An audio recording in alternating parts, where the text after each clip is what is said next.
And hello again, everyone, and welcome to another edition of Art Fennell Reports. I'm Art Fennell. Some history. It was in 1881, after hearing about the Swiss-inspired International Red Cross movement after the Civil War ended, Clara Barton, along with a group of friends, decided to form a group. The mission was to provide disaster relief efforts here in America and overseas. Fast forward to June of 1917, and during World War I, then President Woodrow Wilson called on the American Red Cross to raise funds to support our military. Now, the goal was to raise $100 million in what was then being called the War Fund Drive. Now, that was nearly an insurmountable feat. But guess what the end result was? The organization raised $115 million. So whether it's lending a helping hand to those suffering from a devastating loss or supporting our military, raising awareness about the importance of donating blood, all of those things, it's hard to imagine what life would be like without the American Red Cross. They are always there when we need them. Judge Renée Cardwell Hughes is my guest on the report today. Judge Hughes is Chief Executive Officer of the American Red Cross of Southeastern Pennsylvania, and a very busy lady. And she's here today, and we're going to walk over and have a conversation with her, Judge. Thank you so much for being here. All right, it's great to see you. I should also say thank you for your service, because the American Red Cross is a service organization. You guys serve our communities at large in a very real, very positive, and very meaningful and needy way. I want to talk about that because this is March, and March is an important month. March is Red Cross Month. In fact, since 1943, President Franklin Delano Roosevelt was the first president to declare March to be Red Cross Month in honor of the service of the Red Cross. And everyone should know that you're one of our biggest supporters. You're always in our corner. And it's people like you that empower us to do what we do. The Red Cross is an organization built on volunteers and the generosity of Americans. We are not a government agency. I don't know if a lot of people are even aware of that. I'm not certain that they do realize it, but we are completely volunteer.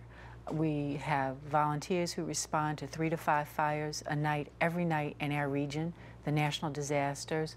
All of the funds that it takes to run the organization are donated by the big hearts of people in our region. I want to get into all of these things because I'm a big believer in that you have to inform people about what you do, because sometimes it may go unnoticed. Although, whenever there is a disaster, whenever there's trouble, just like our emergency responders, the Red Cross volunteers are those who are running in when everyone else is running out. I've seen this. I've seen as what they call the boots on the ground in these, as a journalist, covering many disasters. Exactly. I've seen this work. I want to go through a couple of these such cases, because I know that this is the southeastern Pennsylvania region, but all over the country, when there is a tragedy, and the world, that's right. You guys go in. Haiti, for example, was huge. Japan, the Thailand tsunami. You know, the mission of the Red Cross is very simple. We help. We help to alleviate human suffering in times of disaster. That is our mission. It is also our promise. We don't care about race, color, religion. We don't care about economic status. If there is a disaster, we promise to be there and to help. And when you talk about the boots on the ground, we're able to do that because of Americans who volunteer to serve. Sure. Henryville, Indiana, yes, just recently suffered a devastating tornado there. Some 13 people, and last count, perished in that fire. And there we see Red Cross workers there on the ground in Henryville, Indiana, there in the middle of the devastation. You know, one of the things, Fire Commissioner Lloyd Ayers calls us his angels in the night, because he says when everyone else leaves, he can depend on the Red Cross to be there. It's true in Henryville, Indiana. The tornadoes actually went through 12 states, and we're sending volunteers to respond to that disaster now. How does that work? There's a disaster, there's a tornado, or whatever the case may be, flooding, you name it.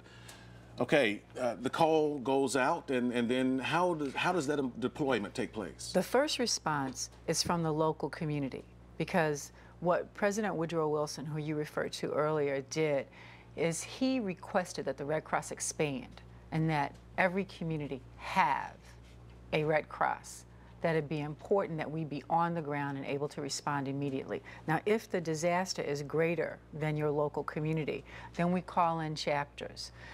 Our region, southeastern Pennsylvania, we're blessed to have really strong volunteers. What we do in between disasters is train. And we have some of the very best training. We're going to put up some video from another devastating tornado, and I'm going to follow what you're talking about. Joplin, Missouri. My goodness, this was a huge story in the news. We sent 40 people to Joplin, 40 people to Joplin from our community who went to help, because that's what we do. We sent mental health workers, we sent communicators, logistics specialists, shelter managers. All of those people we sent to Joplin, 40 different people. Yeah, again, I think there were some 160 people killed in this. This tornado was so large that it covered about a mile in territory. Now, I'm from the South. That is a massive tornado. When these volunteers are on the ground, and we're looking at these images here, what are they doing? I know you trained them, but what are they? Okay, well, what we trained them to do, in fact, they set up shelters. Your viewers are watching a shelter. They set up shelters so that there's an immediate place to go to be safe and out of the weather. We provide food, we provide emergency medical care, we provide mental health care, spiritual care, whatever it takes to stabilize a family. Because the first responders are firefighters and FEMA workers. We're right behind them. We're on their backs. Keep in mind, these people in many cases have lost everything. Correct. So they don't have shelter for the night. So we don't have food. them. Their pantries have been destroyed. We take care of all of that. And so when you deploy, you're deploying with goods on board with you. People may have heard the term IRV. Our IRVs move across the country, and IRVs are emergency response vehicles, and from IRVs we feed people. We will bring in diapers, cots, blankets, water, food, medication, eyeglasses. We do whatever it takes to stabilize that family. Many years ago, we all remember Hurricane Katrina. Yes. I was there in the immediate aftermath of that, and one thing that I was very impressed with, and I included it in the documentary that we produced, was the efforts of the Red Cross volunteers on the ground, because that was a massive devastation over such a large area. But the presence of those Red Cross vehicles was clear. You could see them. They were there helping the elderly, helping the young, helping everybody. And it was very impressive to see, and very, obviously, very much needed. Thank you. I mean, I think that's the staying power of the Red Cross, that we will respond no matter what the level of devastation. You mentioned Katrina. One of my favorite volunteers is a woman who retired from Verizon, Janice Winston. She spent 3 months down south. 3 months. In the aftermath of Katrina. We don't usually hear about that normally, the sacrifices that these the volunteers are making to go and lend a helping hand to others who have been struck by devastation. Yeah, these are people of such phenomenal heart and compassion. They go and help other families, leave their families and leave their careers. You know, many of our volunteers are working full time, and they take their vacation time to go help someone else. How does that work, though? How are they able to do that? Is this because they just want to help?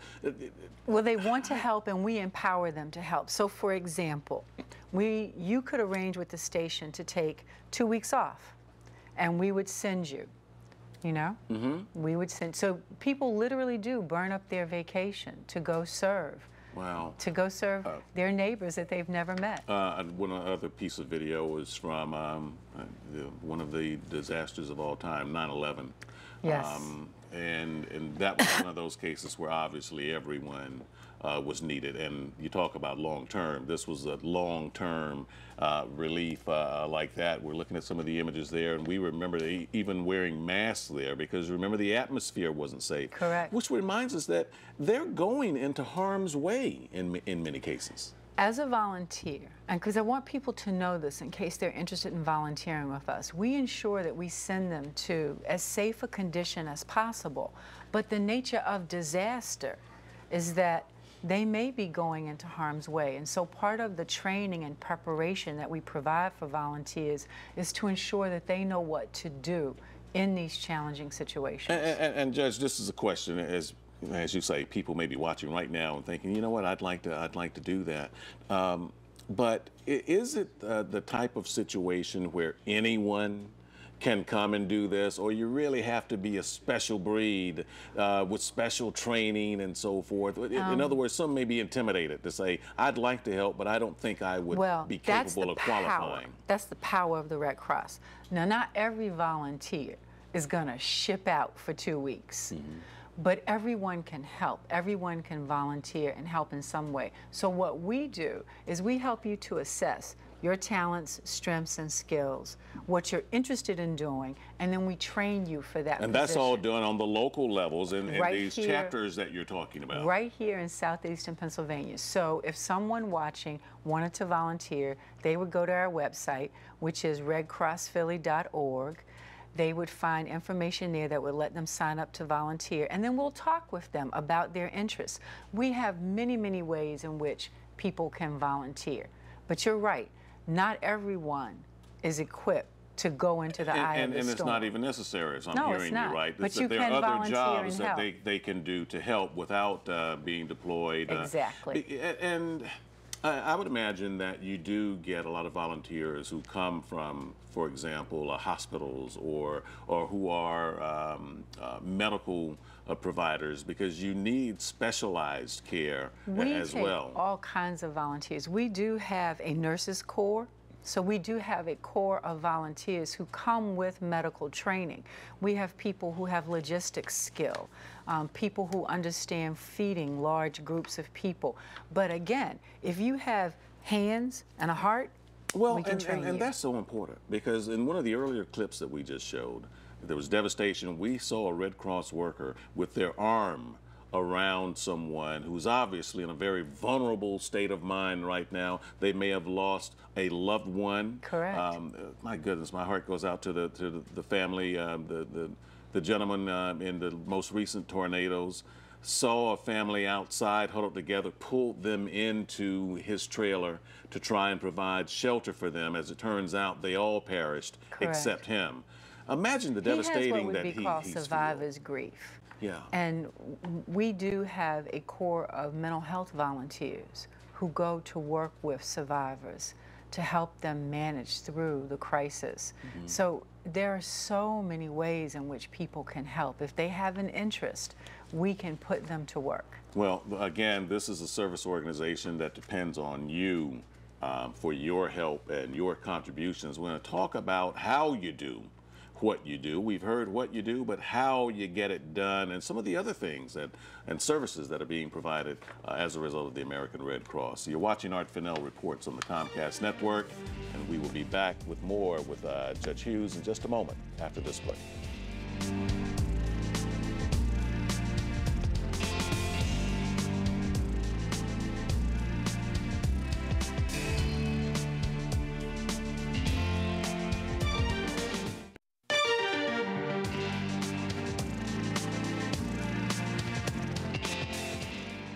Welcome back to Art Fennell Reports. I'm Art Fennell. We're talking about the American Red Cross and the valuable services that they provide in times of need and dire need in many cases.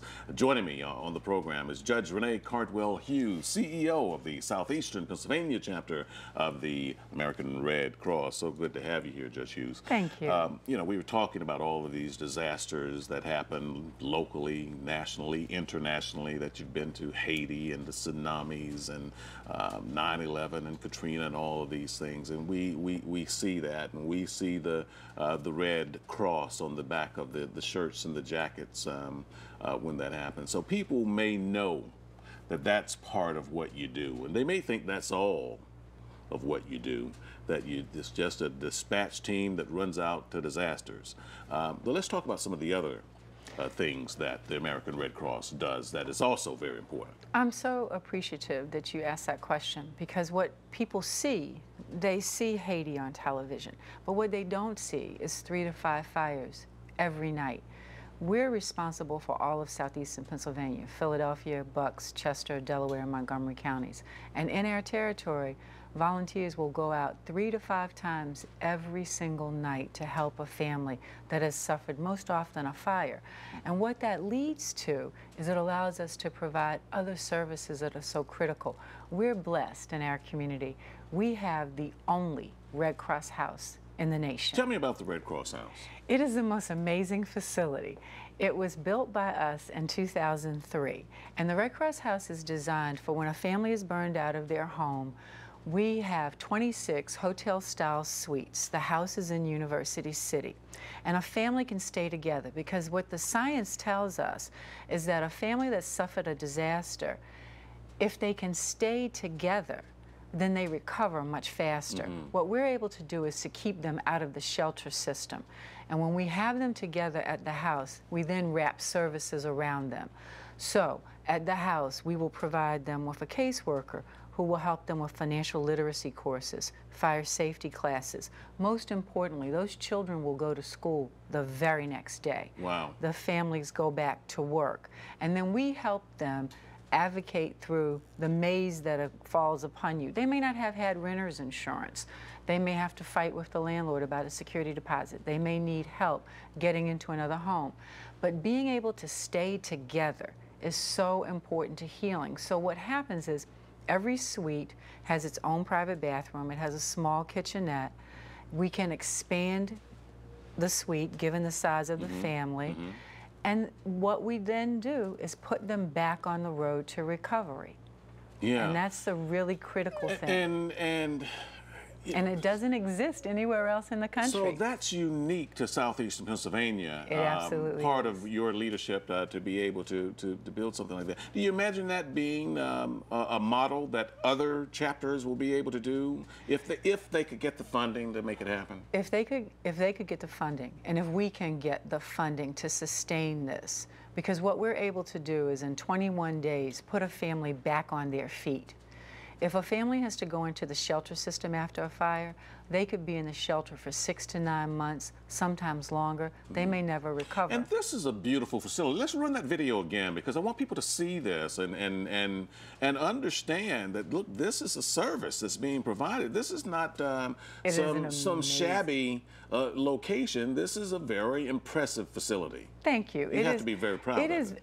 We are extremely proud of Red Cross House. It is first class. We offer a computer lab so that the students can do their homework, the parents can look for jobs. What your viewers are seeing now is a training room where we offer the courses on financial literacy and fire safety. We have a full-service hotel-style kitchen where we serve 3 meals a day. It costs the families nothing. This is all free to them. All free. And we're able to do it solely based on donations from the generous people of southeastern Pennsylvania. And I know that you have various events that you have because you need these donations. We absolutely do people give year-round, or do they only give at special occasions and affairs that you may have? You can give right now. People can call right now. They can go to our website. This is obviously a tax donation that they can write off. 100% tax deductible. They can go to redcrossphilly.org and make a donation. You can text Red Cross to 90999 and donate $10. You can write us a check. You can come to an event. We have a ball once a year. We have a run. And our run is special because it qualifies you to run in the Philadelphia Marathon. We have a golf tournament, which you, of course, know because we depend on you being at the golf tournament. Yes. But we do have events, but it's really donations. And what I really want people to understand is that 91 cents of every dollar that you give to the American Red Cross goes straight into mission. Wow. And that is one of the highest ratings in the country for any charity. Well, we always hear about the gift of life Yes. as well, and that is the blood drives Yes. that are so very important because, again, our blood banks are critical to sustaining life in our communities. Talk During about the blood times of drives. disaster and without, every day. I always tell people it's one Red Cross, but there's 2 ways to give. You can donate your time and dollars to humanitarian services, or you can give blood. Because One of the things that I don't think people realize is that over half of the country's blood supply comes from the donations that the American Red Cross collects. And so it really is a life-saving vehicle. And Judge Hughes, talk about the safety of that. There are some who may be skeptical that, oh, you know, I don't know if I would feel safe in doing that, or even giving blood if the facilities aren't clean, or receiving donated blood. Just help calm those fears. I absolutely want to dispel those fears. The American Red Cross blood supply is absolutely 100% safe. We are regulated by the FDA. We have here in Philadelphia a testing lab where all of the blood is tested to ensure that there are no communicable diseases and that people receive the right type of blood. It is painless to donate blood. It really is. If you don't look, you won't even feel the prick. It is so easy. But the facilities are clean, and the people who draw the blood are trained nurses and trained phlebotomists.